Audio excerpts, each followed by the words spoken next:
నిజామాబాద్ జిల్లాలో మహారాష్ట్ర దొంగల ముఠా అలజడి సృష్టిస్తోంది. బంగారు, వెండి ఆభరణాలే టార్గెట్ గా వరుస చోరీలకు పాల్పడుతోంది. సీసీ కెమెరాలకు వారి ఆగడాలు చిక్కినా దొంగల ముఠా ఆగడం లేదు. నెల రోజుల్లో జిల్లాలో 10 ఇళ్లలో చోరీ చేసి భారీగా బంగారు ఆభరణాలను ఎత్తుకెళ్లింది.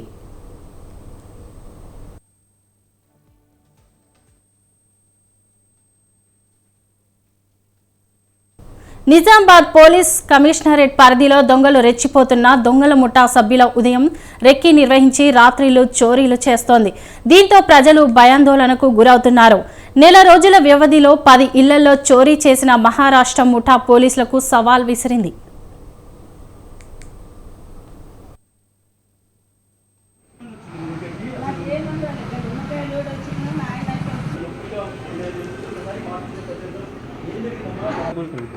ఇక ఆడవాళ్ళు ఓడో నేను నాకు అసలు తెలియదు. ఇక కొత్త వాళ్ళు ఎట్లా వస్తారు ఇంట్లో?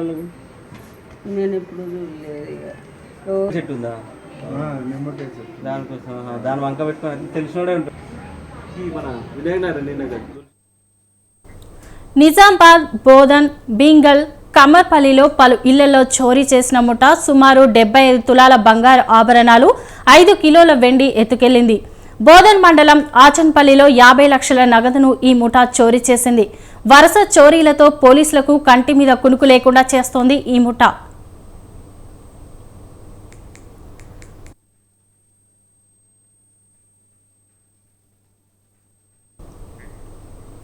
మహారాష్ట్ర ముఠా జిల్లాలోకి ప్రవేశించినట్లు గుర్తించిన పోలీసులు ఆ దిశగా దర్యాప్తు మొదలుపెట్టారు.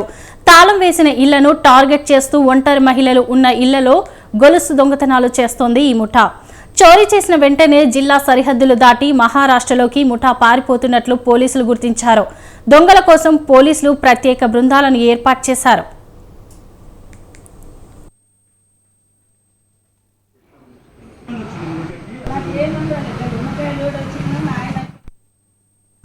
తాజాగా నిజామాబాద్లోని వినాయక్ నగర్ వృద్ధ దంపతులు ఇంట్లో నిద్రిస్తూ ఉండగా కిటికీ గ్రిల్స్ తొలగించి దొంగలు లోపలికి చొరబడ్డారు.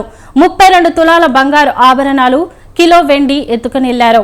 వృద్ధ దంపతుల ఇంటి పరిసరాల్లో దొంగలు తచ్చాడుతున్న దృశ్యాలు సీసీ కెమెరాలో రికార్డయ్యాయి.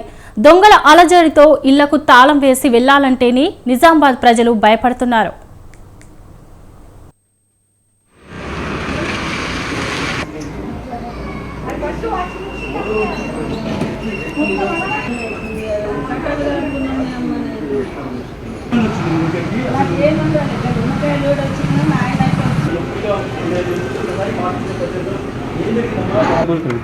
ఇక ఆడవాళ్ళు ఓడో నేను నాకు అసలు తెలియదు.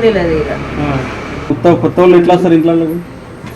నేను ఎప్పుడు చూడలేదు. ఇక చెట్టు ఉందా దానికోసం దాని వంక పెట్టుకుని తెలిసినోడే ఉంటుంది. మన వినాయకనగర్ గొలుసు చోరీ ఈడేనా ఈ మధ్య ఉన్నారేనా బాగా దిగిపోయింది.